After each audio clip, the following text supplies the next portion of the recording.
All right. I think we're on air. Um, Super. so let's go ahead and start with that first video that was against same-sex marriage. And the first question was, what principles of effective speaking did you see in this speech?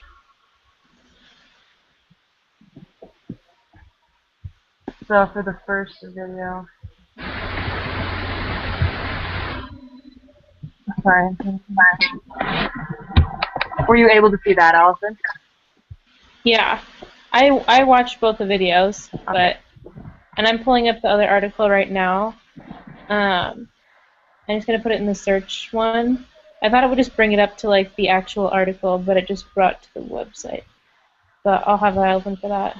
I think they were very passionate, that's for sure, and I think that's something that you definitely have to have when speaking persuasively. If you don't care about it, you're not going to convince anyone else to change their mind, let alone agree with you. So I think that's definitely something that was important. Having a lot of passion and believing in something very strongly, that's for sure. Yeah. I also think it was cool that they were both like relatively young. Like I don't know many like 19 and 20-year-olds who like go, I don't know, advocate for something. Usually, I don't know, people our age don't care. So I thought it was like another thing is just like the fact that they were both really passionate, yeah, but also that they were willing to take action. Definitely. I think a lot of times people don't like to make waves, and so we say things that are really like super calm, and we don't try and advocate because that means that we could offend someone. So Yeah, by saying that I care about something and saying that I'm going to go and do something about it, I think a lot of people, especially young people, like you said, I think we're afraid of sounding intolerant, and I think we're afraid of not jumping on the bandwagon of liberal new wave. This is the way the world is going, so get with it, kind of thing. yeah, That's a good point.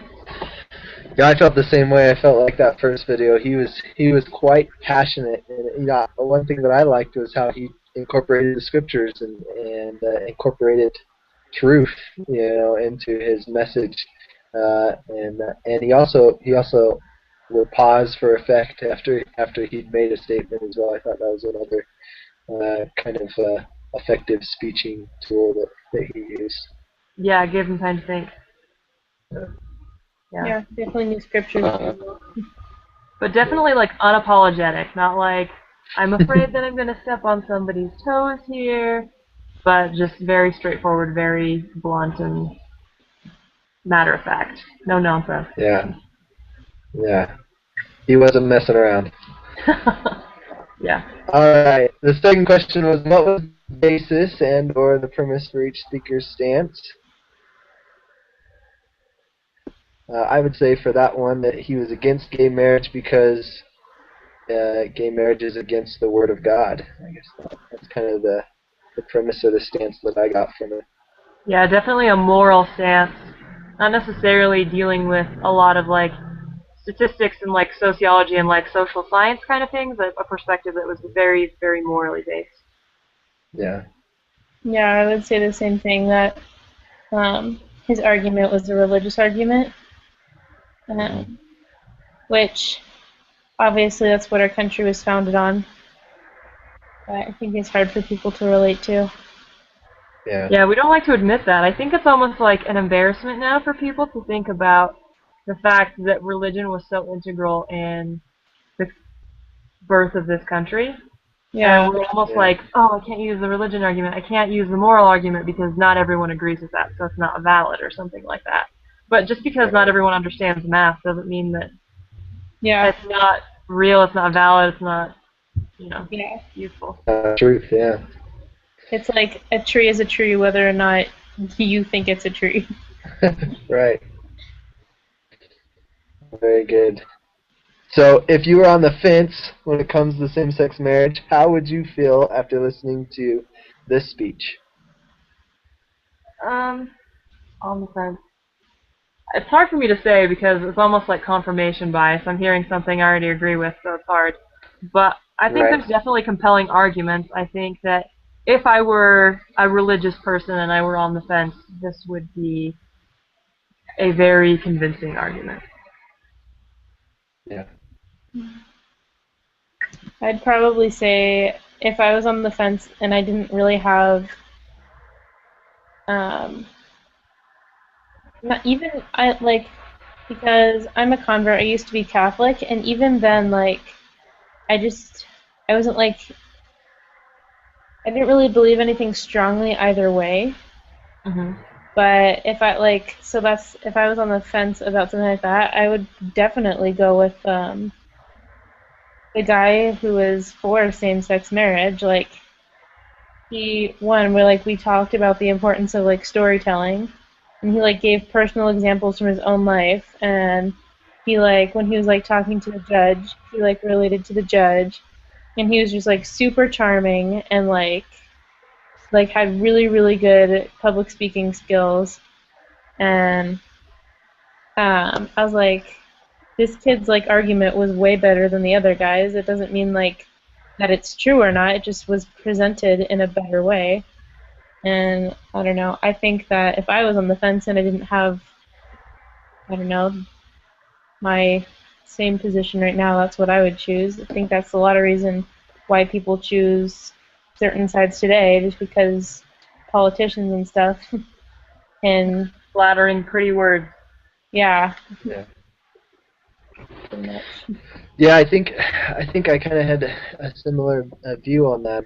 I felt that if I was on the fence and not a religious person and didn't know which way I felt on the subject, the first guy, he would have made me feel incredibly uncomfortable. Yeah. Did like I would have stopped and been like, what, did he just say that all same-sex people who want to marry someone of the same sex should die? Like Yeah. that would have made me very uncomfortable. I think. Yeah. Uh, and so even though it was true, I don't think it was very persuasive. If Yeah. that makes sense. He didn't I just think take you it. already basically had to be very religious and very familiar with the arguments he was giving anyway. Yeah. Um, So I think we kind of hit this, but what was less effective about that speech? What were some things that were ineffective? well, the premise was rather pointed. If you weren't religious and you didn't hold the scriptures as something that was evidence, I guess you could say, it would be very hard to use any of his arguments to be valid. Yeah. Uh, I kind of had the feeling that he was more angry rather than friendly. Like he was condemning rather than loving, if that Educating. makes sense. Or educating, yeah, that's probably a better way to put it. Just condemning rather than persuading and saying that he's sharing this out of compassion instead it was fire and brimstone. Yeah. I think with this argument, this comes up a lot, not just in these videos, but in advocacy on either side, because there's advocacy on both sides. But I think that with the argument of changing the structure of the family at all, people are very compassionate and very tolerant towards those who would like to change the structure of the family. Because there's people who want to be loved and want to love in different ways than the traditional benchmark family. And and so it's easy to sympathize with those people. It's easy to feel for them and to come at the conversation from a very empathetic and very kind and like I'm sharing this because I care about you kind of way. Whereas the other side is it's blunt, it's harsh, and it can sound unfriendly. Yeah, that's right. I think we lost Allison again. Oh,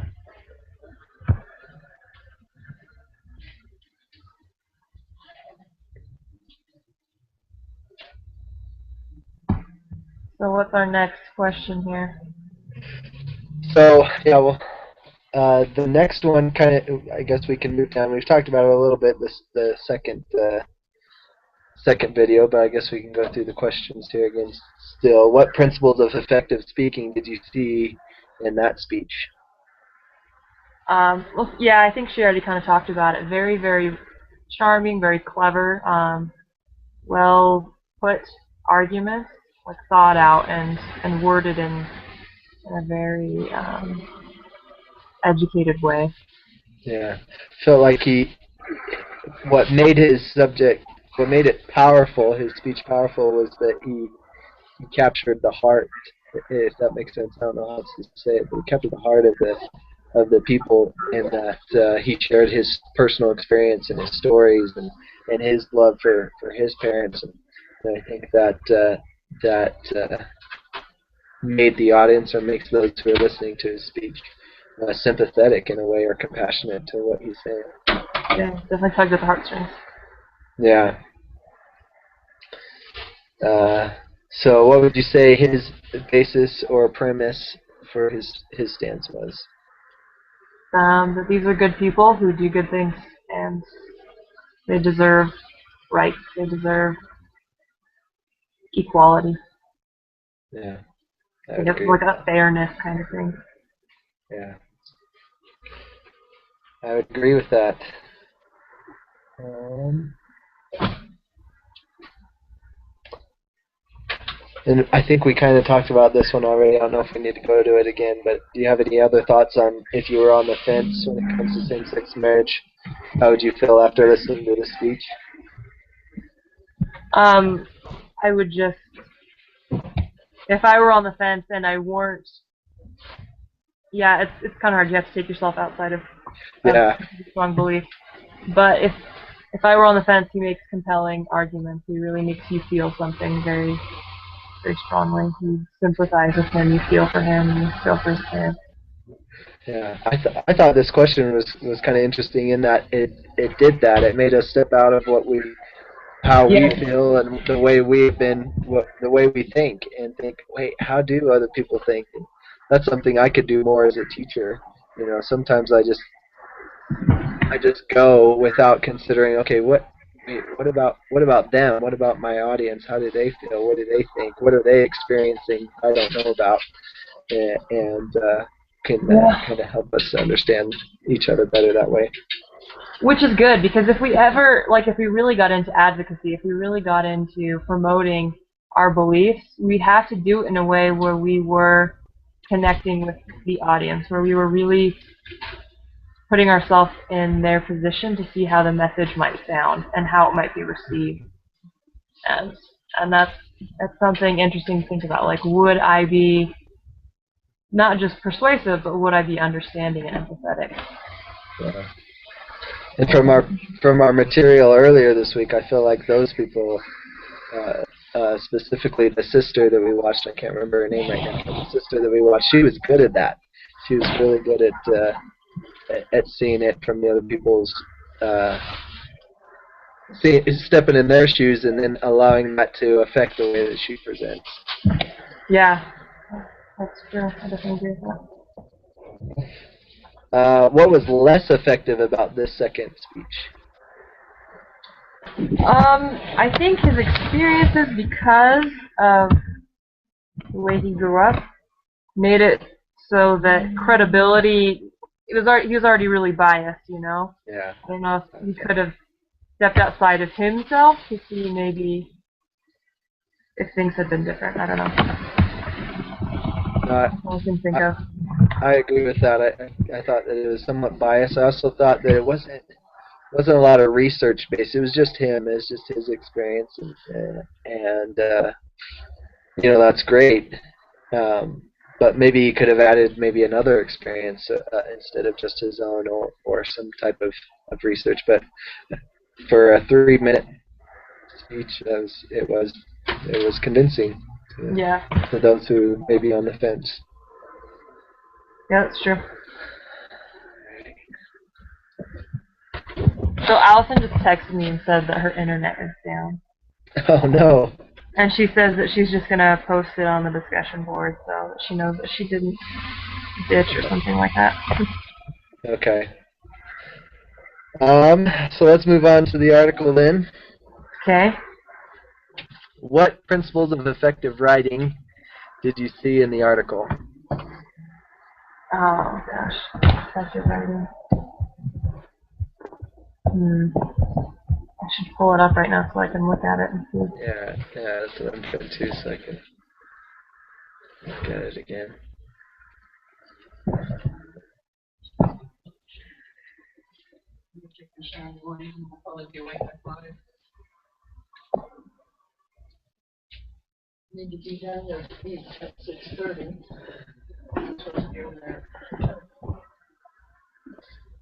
I've I've always really liked this guy's stuff. I feel like he has a good way of speaking and writing persuasively. Yeah. I think specifically something that I really liked, and then maybe I just like this because I felt this is his ideas about how um, same-sex marriage and racial issues are not the same thing. Oh my gosh, I love that. Yeah. Yeah, and I felt that, and as we watched other things, I think it's the first week in the class we watched the video that mentioned that gay is the new black or something like that. And I've always felt that and and along with that he cites other great scholars and moral leaders in history, Moses and Jesus and Buddha and all those people to support what he's saying. And so I really Yeah, like I that. agree with that. I think that there's a lot of value in that, especially if you think about what we could have improved about the last video. It was just like it was his perspective, it was his experience, and there wasn't a lot to back it up. But this is like he took all different opinions, all different kinds of people, and compiled it into one argument, saying there's support for this across the board, not just in my own thoughts. Made it more credible, I think. So that's effective. Yeah.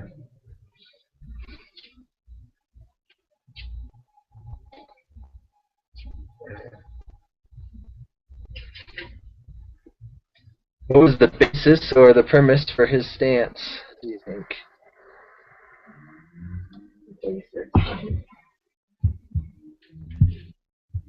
I think the title kind of hits it pretty good. Personally, why a good person can vote against same-sex marriage.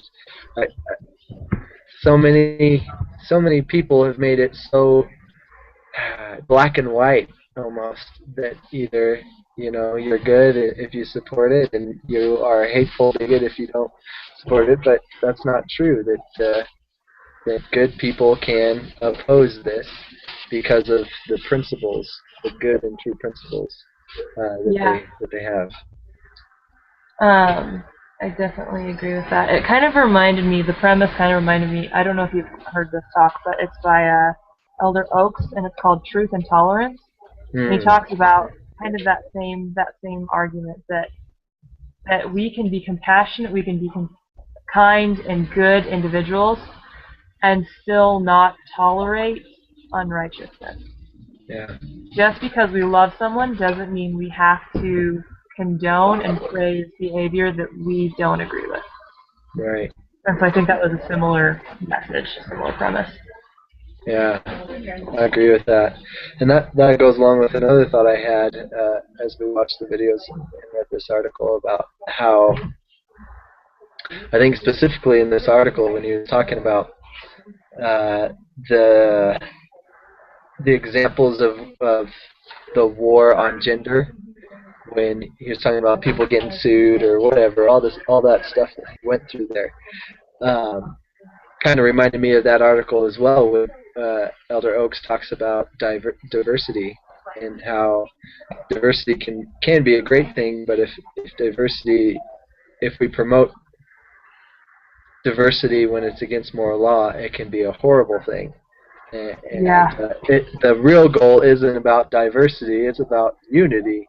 And all of those examples are not supporting the principles of God and ultimately unity. Yeah. And it's such a tough topic to address, I think, because and we talked about this in videos before in the class, but they talked about that new normal, that show they talked about. They showed the clip of this TV show, and she says, "Love is love," and it's so hard because it's like you feel like you're arguing against someone loving, and which is a good thing. Like love is a good thing, and caring about someone is a good thing. But it's so tough because the Lord is not going to budge on this, and there is absolute truth that must be stood by, and it's hard when you feel like the bad guy because you're saying something against love, against caring. Yeah, I agree with that. I agree that that is pretty hard.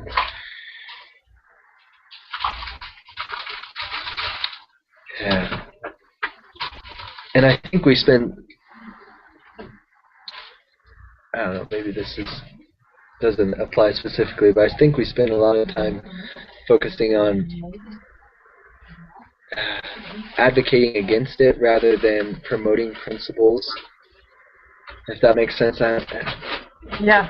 That we should instead promote the principles of why and family, instead of saying no, same-sex is wrong. Let's support the principles of what families are all about and what families are meant for, and that's because that's what it's about. Makes sense. Yeah, I definitely agree. All right. So, if you were on the fence when it comes to same-sex marriage, how would you feel after reading this article?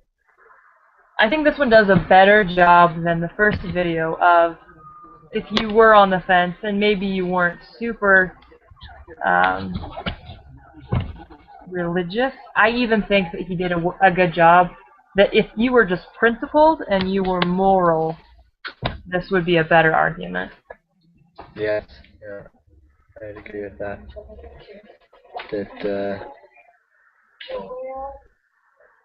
And it kind of, in a way, it brought it back to history. You know, we were talking earlier about how it's what our nation was founded on religious principles. He brought it back to history in the past, the people that have promoted righteous principles, and so I think in a way that can help. History and understanding history and the great men of history can help us in deciding where to go.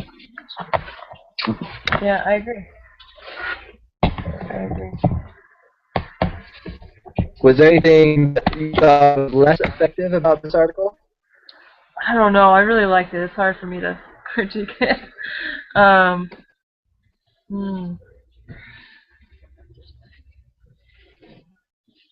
I'm not sure if I could pinpoint anything for this one.